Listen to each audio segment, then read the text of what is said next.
Pay attention to 25-year-old Julissa Brisman, adjusting her purse as she steps into the elegant lobby of the Marriott Copley Hotel in Boston. She has less than 30 minutes left to live, because a man in a dark baseball cap, late 20s, is already there, watching from near the elevator bank. On this day, in April 2009, Julissa believes she's meeting a client for a routine massage appointment. On this day, this stranger has one intention: to rob her and silence any witness to his crime. What happens next will expose a chilling pattern of violence hiding behind an Ivy League smile. This is the story of the Craigslist Killer. Julissa Brisman was a New Yorker through and through.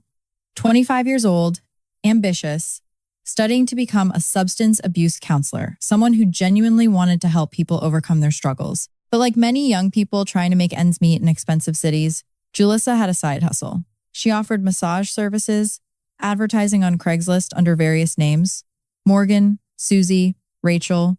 On April 13th, 2009, Julissa boarded an Amtrak train from New York City heading to Boston. This was a work trip, pure and simple. She'd visited Boston before, once every month or two, staying at nice hotels, seeing clients, making decent money. Her friend Mary helped her post advertisements online, acting as a screening service to keep things safe. When Julissa checked into the Marriott Copley Hotel that Monday evening, she had a quiet night. Not many responses to the ad, not much business. Just another ordinary evening in an ordinary hotel room. But April 14th would be anything but ordinary. Around mid-morning on Tuesday, April 14th, Mary received an email in response to Julissa's Craigslist ad. The message was polite, straightforward, professional even. The potential client asked about availability and rates. Mary, following their standard protocol, gave him Julissa's phone number after he provided his own contact information. The phone call came later that afternoon. A man's voice, friendly, cordial, nothing alarming. He asked if Julissa would be available around 10 p.m. that evening. Julissa agreed. 10 o'clock worked perfectly fine since she typically worked until 11 p.m. anyway. The conversation was brief, unremarkable. Just another appointment. But here's what Julissa and her friend had established as a safety measure. Julissa would text Sarah before the client arrived and immediately after he left. 2 simple messages. 2 confirmations that everything was okay. That night, Sarah's phone never vibrated with that second text. Jill Stern was staying just down the hallway from Julissa's room on that fateful Tuesday night. A regular business traveler, she'd checked in earlier that day and was settling down for the evening when something unusual happened. Just after 10 p.m., Jill heard sounds that didn't belong in a luxury hotel. A commotion, movement, then a cry for help, sharp, urgent, terrifying. Then another scream. Jill opened her door and peered into the carpeted hallway. What she saw would haunt her forever. A woman was lying on the floor, half in the doorway of her room, half out in the corridor. The scene was devastating. Jill immediately called hotel security. Within minutes, a security officer arrived and assessed the situation. This wasn't a medical emergency they could handle internally. This was a crime scene. Julissa Brisman had suffered multiple fatal gunshot wounds. She also had severe injuries to her head. When first responders arrived, they found a plastic restraint dangling from one of her wrists, evidence that someone had tried to bind her. The closet door inside her room had 2 bullet holes punched through it. The timeline of events painted a horrific picture. Julissa had fought back. When her attacker tried to restrain her and rob her, she resisted. In a panic, standing in or near her doorway, he fired. Then he fled the scene before anyone could identify him. At 10:36 p.m., Julissa Brisman was pronounced passed away at Boston Medical Center. A young woman with her whole life ahead of her, gone in an instant. When Boston police investigators began reviewing surveillance footage from the Marriott Copley, they saw him. A tall man with blonde hair, wearing a leather jacket, jeans, and a black baseball cap. He appeared confident, unhurried, completely at ease in the hotel environment. But here's where things got truly chilling. This same man looked remarkably similar to someone who had committed a remarkably similar crime just 3 days earlier. Same build, same general appearance, same modus operandi. The detectives knew immediately they were looking at a serial offender. On April 9th, 2009, just 72 hours before Julissa was murdered, 29-year-old Tricia Leffler arrived in Boston on a flight from Las Vegas. She wasn't visiting to see the Red Sox or tour historical sites. Tricia was a service provider and Boston was one of her regular working destinations. As soon as she checked into the Westin Copley place, just a 2-minute walk from the Marriott Copley, Trisha posted an advertisement on Craigslist under the name Valerie. Within hours, she received a phone call. The man on the line was polite and businesslike. He agreed to pay $200 for an hour of her company. They arranged to meet after midnight on April 10th, a Friday morning. When he arrived at the hotel, they met at the elevator. Trisha took him up to her room, expecting a routine transaction. What happened next was anything but routine. Once inside the room, the man pulled out a weapon and snapped on a pair of gloves. He restrained Trisha's hands together and robbed her of $800 in cash. But he didn't stop there. He also took her credit cards and, disturbingly, 2 pairs of her intimate apparel as souvenirs. He methodically erased his phone number from her call history, then placed tape over her mouth. Here's where it gets even more calculated. Before leaving, he told Trisha he would wait 15 minutes until he got clear of the building. Then he'd call hotel security to come help her. To remove the tape, he had to take off his gloves, a critical mistake that would later come back to haunt him. Trisha called the police that very night. The next morning, detectives showed her grainy surveillance photos from the hotel's security cameras. She identified her attacker without hesitation. But then, the trail went cold. So-called Craigslist Killer. There is new evidence linking the assaults to plastic handcuffs. Earlier last week, Julissa Brisman was shot to death in a Boston hotel after a similar encounter, an apparent robbery gone wrong. For 3 days, police had a description and some blurry images, but no name, no identity, no way to track him down, until Julissa Brisman was murdered at the Marriott Copley. After Julissa's tragedy, investigators immediately connected the cases. The similarities were undeniable. Both victims advertised services on Craigslist. Both were attacked in hotels within walking distance of each other. Both were bound with plastic restraints. Both encountered a tall blonde man who showed no concern about being captured on surveillance cameras. When detectives showed Trisha the surveillance footage from Julissa's case, she confirmed it. Same guy. The man who robbed her could have easily ended her life too. The realization was terrifying. She'd been a stone's throw away from becoming his first homicide victim. But investigators noticed something crucial about this perpetrator. He was making rookie mistakes, big ones. For one, he used his personal cell phone at the crime scenes, both times. In 2009, before people were quite as savvy about digital footprints and location tracking, this was still remarkably careless for someone trying to commit crimes. Additionally, he made no real attempt at disguise. No mask, no sunglasses worn indoors, nothing to obscure his identity from security cameras. He walked through hotel lobbies like he owned the place, completely unconcerned about being recorded. The Boston police dubbed him the Craigslist Killer, and the name stuck. Media outlets ran with it. The story exploded across news channels. And Sarah, Julissa's friend who had posted the Craigslist ad, knew she could help. Sarah forwarded the email the killer had sent about Julissa's advertisement directly to Boston police. This was the break investigators needed.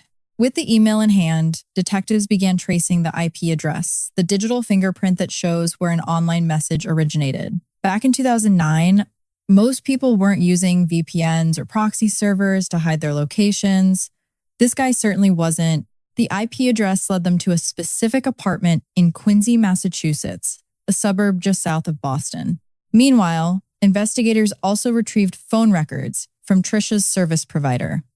Remember how the attacker had deleted his number from her phone? That didn't matter. The phone company still had complete records of every call made to and from Trisha's number. Within hours, they had his phone number. Everything was coming together. The police had surveillance images, they had an IP address, they had a phone number, they were closing in fast. But this Craigslist killer wasn't done yet. While Boston detectives were building their case, he was having the time of his life gambling at Foxwoods Resort Casino in Connecticut, completely oblivious to the net tightening around him. On April 16th, 2009, just 2 days after Julissa's case, and while police were actively investigating dancer, Cynthia Melton checked into a Holiday Inn Express in Warwick, Rhode Island. Like Trisha and Julissa before her, Cynthia placed an advertisement on Craigslist. And like clockwork, she received a response. A man wanted to book an appointment for later that evening. The Holiday Inn in Warwick sat geographically between Foxwoods Casino and Boston, a convenient stopping point for someone driving between the two locations. That someone was about to make his third attack. At 10:51 p.m., following the exact same pattern he'd used with Trisha, the man entered Cynthia's hotel room. Within seconds, he'd pulled out his weapon and commanded her to hand over all her money. He restrained her hands and forced her to the ground. But Cynthia had taken precautions. Her husband was downstairs in the hotel lobby waiting. She was supposed to send him a text message before the client arrived and immediately after he left. When that second text didn't come, her husband didn't hesitate. He burst through the door to find a man with a weapon standing over his restrained wife. The attacker, now cornered and panicking, ran. He fled the hotel and disappeared into the night. Cynthia's husband had just saved his wife's life. If he'd arrived 5 minutes later, who knows what would have happened. Thursday night, the latest disturbing incident. A woman found tied up in a Warwick, Rhode Island hotel room after advertising for sexual acts on the popular internet marketplace Craigslist. Her husband broke up the attack. The media coverage exploded. 3 attacks in 1 week, all connected to Craigslist advertisements, all in the greater Boston area. The story had everything: the adult industry, violence, a mysterious attacker, and the emerging dangers of the internet age. CBS News covered the case extensively. Other networks followed suit. That's right. Good morning, Jeff. Those handcuffs are believed to be the link between 3 different attacks. And after receiving more than 150 tips over the weekend, this morning police appear to be closing in on the man known as the Craigslist Killer. Same method, same approach, same victimology. This wasn't random violence. This was targeted, calculated predation. The big question everyone asked: who was this guy and why was he doing this? On April 20th, just 6 days after Julissa's murder, Boston police finally had their answer. The IP address, the phone records, the surveillance footage, everything pointed to one address in Quincy, Massachusetts, High Point Circle, a nice apartment complex in a quiet neighborhood. The name associated with that address was Philip Markoff. When detectives staked out the apartment, they watched Philip leave the building with an attractive woman at his side. This was his fiancée, Megan McAllister. The couple appeared happy, carefree, completely unbothered. Philip didn't look like a man who'd just committed a homicide. He looked like any other young professional enjoying time with his girlfriend. But investigators were certain this was their guy. Philip Markoff was 23 years old. Born in 1986 in the small town of Sherrill, New York, he'd graduated high school in 2004 and enrolled at SUNY Albany as a pre-med student. In 2005, while volunteering at a hospital, he met Megan McAllister. They'd been together ever since. By 2009, Philip was in his second year at Boston University's School of Medicine. He was smart, ambitious, on track to become a doctor. He had a beautiful fiancée and a wedding planned for August 14th, 2009, just 4 months away. From the outside, Philip Markoff had everything going for him. Absolutely everything. So why was he robbing and attacking women he met through Craigslist? As police surveilled Philip's apartment, they noticed him and Megan packing up suitcases and backpacks. They were preparing to leave town, possibly heading to their wedding venue or taking a trip. Either way, police couldn't let them get away. Detectives quickly contacted Trisha Leffler one more time. They needed a positive identification before making an arrest. They obtained Philip's student ID photo from Boston University and showed it to Trisha in New York. Working with an NYPD sergeant, they got confirmation that's him. That's definitely him. As Philip drove south, approaching state lines, Massachusetts State Police moved in. At 4 p.m. on April 20th, 2009, Philip Markoff was pulled over near Walpole and placed under arrest. The date and time of arrest? 4:24 p.m. 4:20. The coincidence wasn't lost on anyone. Inside the interrogation room, Philip Markoff sat across from Boston police detectives, his demeanor calm but guarded. All right, for the record, today's date is April 20th, the year 2009. The young man being interviewed here this afternoon is Mr. Philip. Well, it's about a series of incidents that have gone on, and we just have some questions. As you're well aware of, there's been some reports of some robberies and a homicide, and we've been following a ton of leads as a result of that stuff. And you're a person of interest at this point, and we'd like to speak to you relative to that. Okay, maybe. Can you get me a lawyer then? Can I get you a lawyer? Yeah. You have a right to get you a lawyer yourself. And, well, I don't know. I don't know where to get a lawyer from. Yeah, is that your decision that you'd rather have a lawyer than to speak with me? Philip maintained his composure. He claimed he didn't watch the news or read newspapers. When asked about Craigslist, hotels in Rhode Island, or any involvement in the crimes, his answers were vague, evasive, sometimes contradictory. Did you have anything to do with that? The detective asked. The first incident that I spoke to in the Westin Hotel, a girl was robbed. Did you have anything to do with that? No. Philip? Well, I just answered you. When police searched Philip's apartment in Quincy, they found everything they needed for conviction. Trisha Leffler's credit cards, her personal items, the weapon used in the attacks hidden inside a hollowed-out copy of Grey's Anatomy textbook. The symbolism was almost too on the nose. If this were a movie, audiences would roll their eyes at such heavy-handed foreshadowing. They also found the same brand of plastic restraints used in all 3 attacks. Philip was formally charged with murder, robbery, and kidnapping. He pleaded not guilty to all charges. Initially, Megan McAllister stood by her fiancé. She sent an impassioned email to the Boston Herald defending Philip's character. Philip is a beautiful man inside and out. He is intelligent, loyal, and the best friend a woman could ask for. He would not hurt a fly. Unfortunately, the Boston police try to make money out of these things. I will stand by Philip as I know he is innocent. I love him now and always will. But that email was sent before she knew the full extent of the evidence. Just hours later, when police revealed what they'd found in the apartment, she shared with Philip the weapon, the restraints. Reports say police found 16 pairs of women's underpants, allegedly souvenirs from his victims, and 60 pairs of plastic restraints hidden under the bed, he shared with McAllister. The wedding was called off. In June 2009, Megan visited Philip one final time in prison. When she left, their engagement was officially over. She told her lawyer she needed to move on with her life. So why did Philip Markoff do it? That question haunted everyone involved in the case. Online searches revealed a username linked to sexaddict53885. That username appeared on multiple adult websites, passion.com, alt.com, extreme restraints, and others. Some sites catered to alternative interests. One was a club listing site. Was Philip leading a secret double life? Was he exploring identities that he kept hidden from Megan? Did the robberies and violence tie into some escalating pattern of thrill-seeking behavior? Investigators theorized that Philip might have had gambling debts. He was known to frequent Foxwoods Casino, and gambling addiction could explain a need for quick cash. But that theory was never fully substantiated. District Attorney Daniel Conley stated publicly, "Our theory is that Philip Markoff was preying upon young women advertising their services on Craigslist for robbery. We're exploring other possible motives, but right now, robbery appears to be the primary motivation. But robbery doesn't fully explain the collection of souvenirs, the carefully planned attacks, the choice of vulnerable victims, or the apparent lack of remorse." Philip made several attempts on his own life while incarcerated. 3 days after his arrest, guards found evidence of a failed attempt. He tried again the day after Megan broke up with him.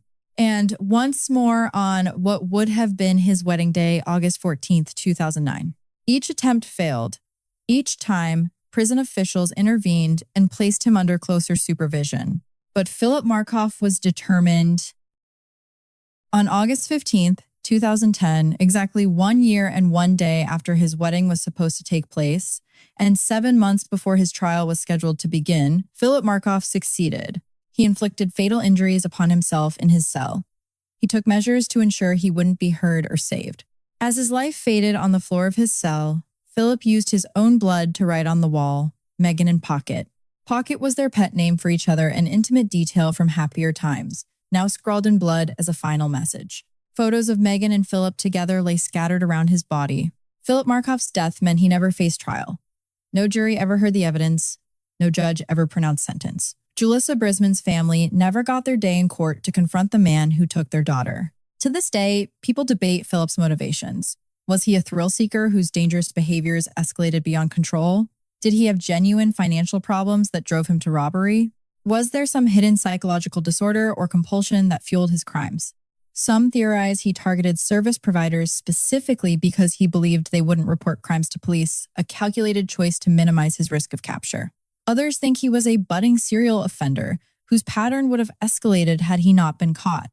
And what about his final act? Was it guilt, shame, fear of facing trial and public humiliation? Or was it simply that Philip, who'd had everything going for him, intelligence, education, a loving fiancé, a promising career, couldn't face the reality of what he'd become? Maybe he couldn't reconcile the person he appeared to be with the perpetrator he'd revealed himself to be. Maybe the gap between Philip Markoff, the medical student, and Philip Markoff, the Craigslist killer, was too wide to bridge. The Craigslist killer case changed how people viewed online marketplaces and personal safety in the digital age. Craigslist eventually removed its adult services section entirely under pressure from law enforcement and advocacy groups. Julissa Brisman's case highlighted the dangers faced by independent providers, women and men operating in an industry where violence is common but rarely prosecuted, where victims often don't report crimes for fear of legal repercussions or social stigma. The case also sparked conversations about the double lives people lead in the internet era, where anonymity and distance can enable behaviors that would be impossible in face-to-face communities. Philip Markoff was a giant piece of work, a man who threw away every advantage, destroyed multiple lives, and left behind only questions. He robbed Tricia Leffler and left her traumatized. He attempted to rob Cynthia Melton and nearly succeeded. And he took Julissa Brisman's life in cold blood, ending a young life full of potential. Whatever demons drove Philip Markoff to commit those crimes died with him in that prison cell. We'll never truly know what made him tick, what darkness lurked beneath that clean-cut medical student exterior, or whether he felt genuine remorse in his final moments. What we do know is this: 3 women crossed paths with a predator, and only 2 survived to tell the tale. What do you think drove Philip Markoff to commit such horrific crimes? Was it gambling, debts, personal compulsions, thrill-seeking, or something else entirely? And do you believe his final act was one of remorse or cowardice? Share your thoughts and theories in the comments below. These kinds of cases raise difficult questions about human nature, justice, and whether we can ever truly know what lurks beneath the surface.